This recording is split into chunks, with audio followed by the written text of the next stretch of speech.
Hola, en nuestro anterior video nos ocupamos de la crítica que hace Peirce al cartesianismo como el punto de partida de su filosofía. Esa crítica tiene por lo menos dos aspectos distintos.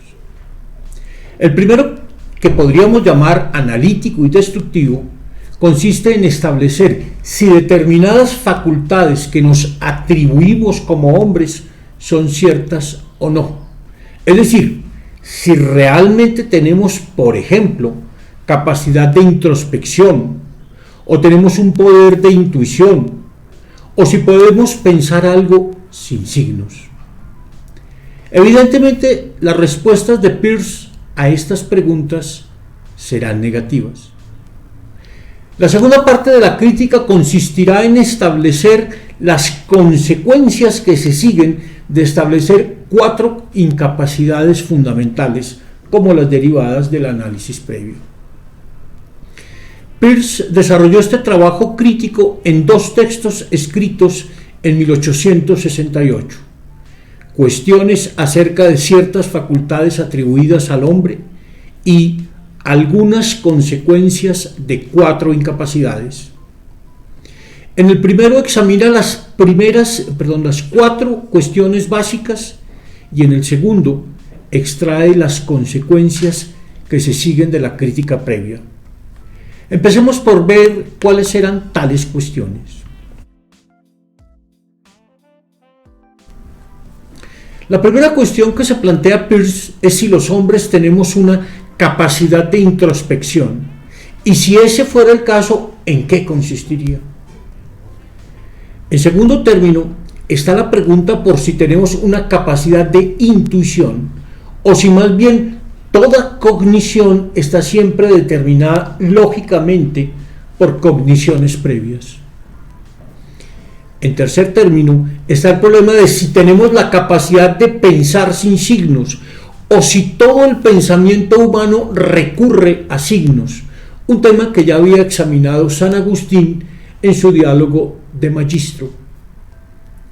Y en cuarto término, está el asunto de si podemos tener una concepción de algo que es absolutamente incognoscible. Veamos ahora cómo resuelve Peirce cada una de estas cuatro cuestiones.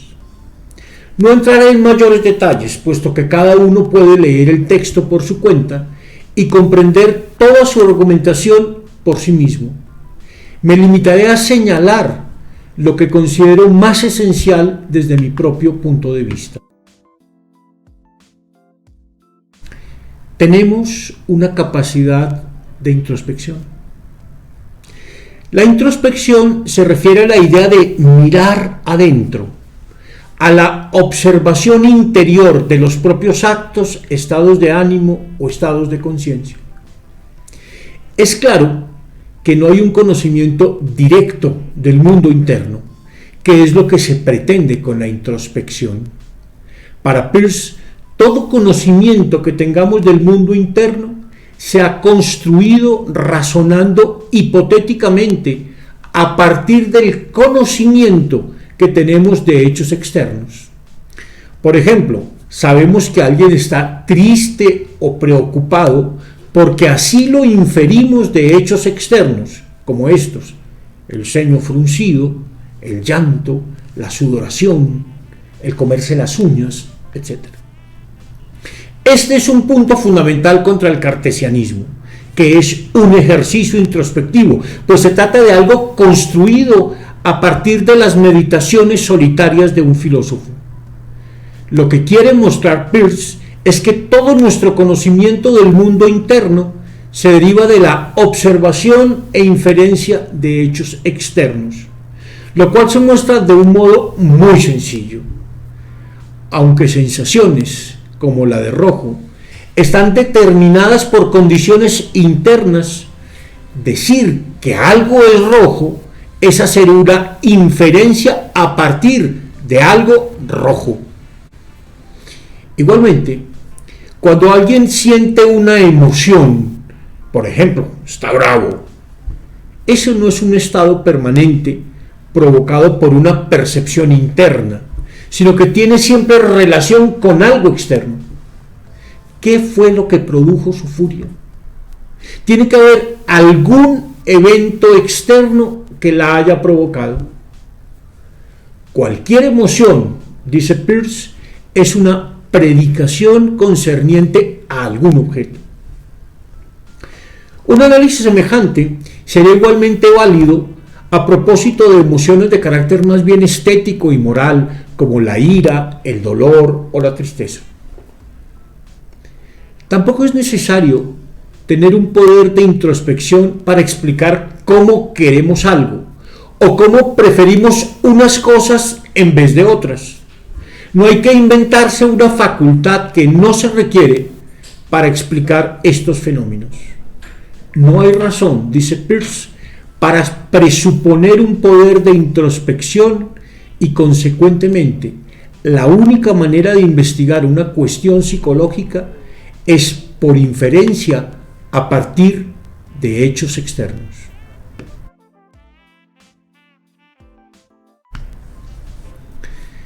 La segunda cuestión es si tenemos o no un poder o una facultad de intuición. Es decir, si podemos tener una cognición totalmente originaria que no sea el resultado de alguna inferencia previa. Es claro para él que no existe tal cognición totalmente originaria que venga de fuera de la conciencia y no esté determinada por una cognición anterior. Toda cognición está determinada por cogniciones previas. ¿Por qué no tenemos ese poder de la intuición, esa capacidad para conocer a partir de una intuición primera? Peirce intentará mostrar de diversas maneras y con distintos ejemplos que no existe ni una facultad ni una autoconciencia intuitivas. No pretende decir que uno no tenga intuiciones, es decir, premisas que uno establece sin que sean conclusiones elaboradas a partir de otras premisas. A todos nos ocurren esas cosas que llamamos intuiciones, pero una cosa es tener intuiciones y otra que uno llegue a saber cosas por intuición, esto es, sin tener que razonar.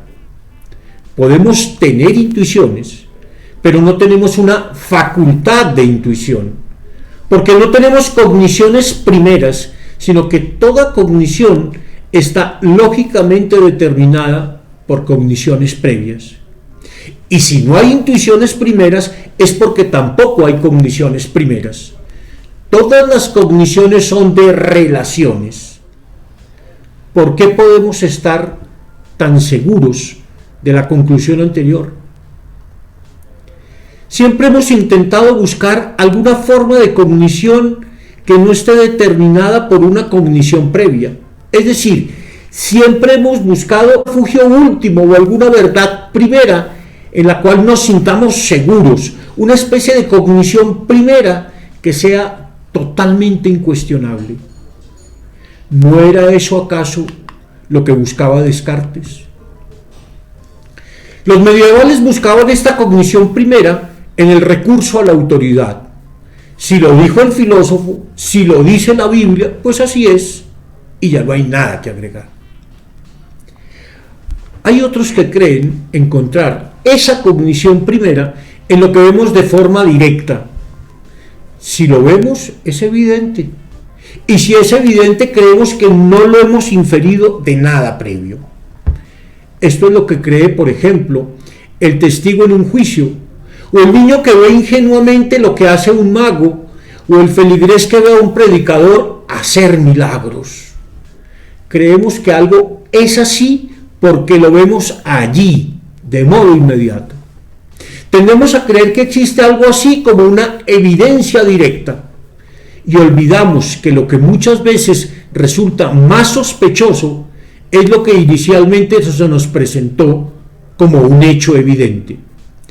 Los niños también, señala Peirce, confían mucho en lo que ellos mismos aprendieron o ya saben, pues no tienen conciencia clara de cómo han llegado a adquirirlo. Ni siquiera, por ejemplo, piensan en la posibilidad de que algún día hayan aprendido la lengua materna.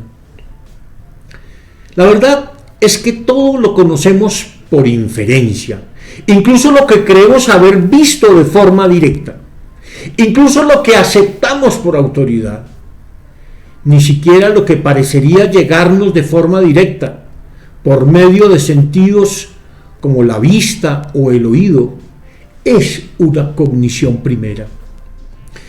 En síntesis, no hay una facultad intuitiva porque toda cognición se basa en cogniciones previas.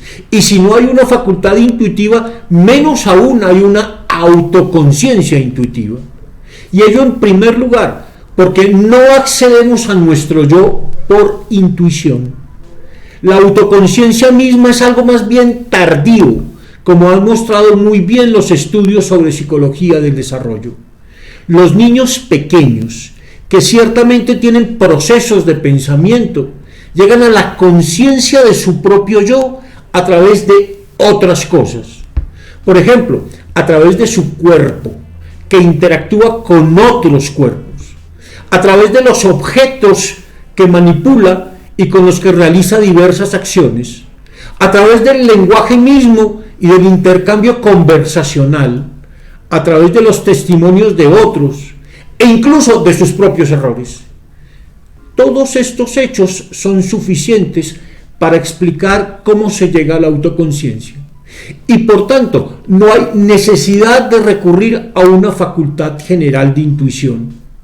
No es necesario suponer, dice Peirce, una autoconciencia intuitiva, pues la autoconciencia puede ser fácilmente el resultado de una inferencia. Se trata de una cuestión clásica, la de si es posible pensar sin la ayuda de signos. Según él, todo pensamiento supone la referencia a algo que es externo, y eso que es externo al pensamiento es lo que llamamos signo.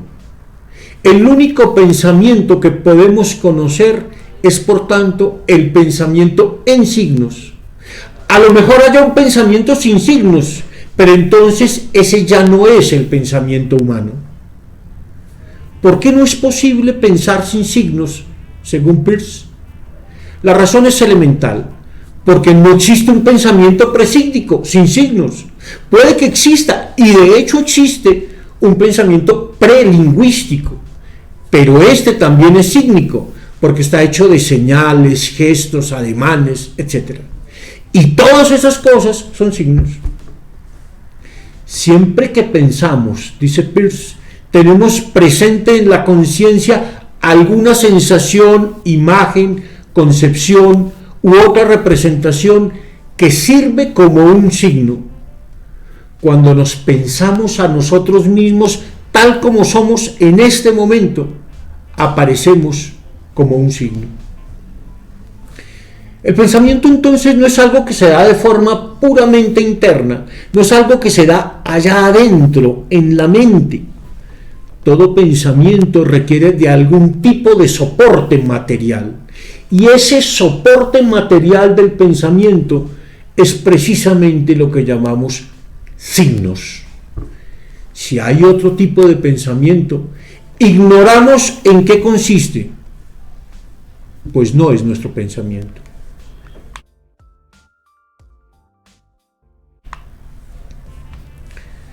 La cuarta cuestión es si podemos concebir algo que es absolutamente incognoscible. Para él es claro que no, pues de lo incognoscible no podemos tener, ni tenemos de hecho experiencia alguna. La razón es muy simple. Todo concepto, por más general que sea, se forma por medio de abstracciones y combinaciones de cogniciones que se dan primero en juicios de experiencia. Así pues, no se puede concebir lo incognoscible, porque no es objeto de experiencia. Incluso las proposiciones más universales y puramente hipotéticas, como las de la ciencia natural, se forman a partir de juicios de experiencia. En la ciencia natural se formulan hipótesis, se extraen consecuencias de tales hipótesis por medio de la deducción y luego se busca su comprobación por vía inductiva. En esto consiste lo que hace la ciencia, y eso no nos conduce a lo incognoscible, nos conduce precisamente a la afirmación de lo real. Pero, ¿qué es lo real para Peirce? Él lo define de la siguiente manera. Lo real es aquello a lo que más pronto o más tarde aboca la información y el razonamiento, y que en consecuencia es independiente de los antojos tuyos y míos. Por lo tanto, el auténtico origen del concepto de realidad muestra que el mismo implica esencialmente la noción de comunidad, sin límites definidos y susceptible de un crecimiento indefinido del conocimiento. Esta concepción de realidad que nos ofrece Peirce es la concepción típica de un hombre que entiende que el trabajo de la ciencia es un trabajo de construcción de realidad. Veamos por qué. Para él, lo real es algo que está en permanente construcción y que se va configurando progresivamente. No es algo ya dado de una forma definitiva. Lo que llamamos lo real no se funda, por tanto, en deseos subjetivos, sino en información objetiva y razonamiento correcto. Esta construcción de algo, que no se funda simplemente en mis deseos subjetivos, sino en información objetiva y razonamiento correcto, es una construcción que se hace en comunidad. Ahora bien, no se trata de una comunidad física, específica y concreta, sino de una comunidad sin horizontes definidos, sin límites en el espacio o en el tiempo.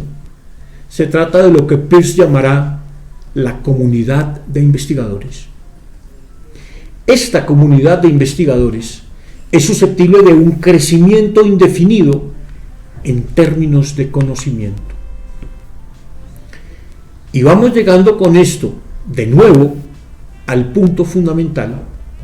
No se trata simplemente de dudar de todo, como lo proponía Descartes, pues basta con ir dudando progresivamente de asuntos que nos generan dudas efectivas. Y se trata, sobre todo, de clarificar dos asuntos fundamentales. Uno, ¿cuál es la forma más adecuada de las que tenemos a mano para establecer una creencia?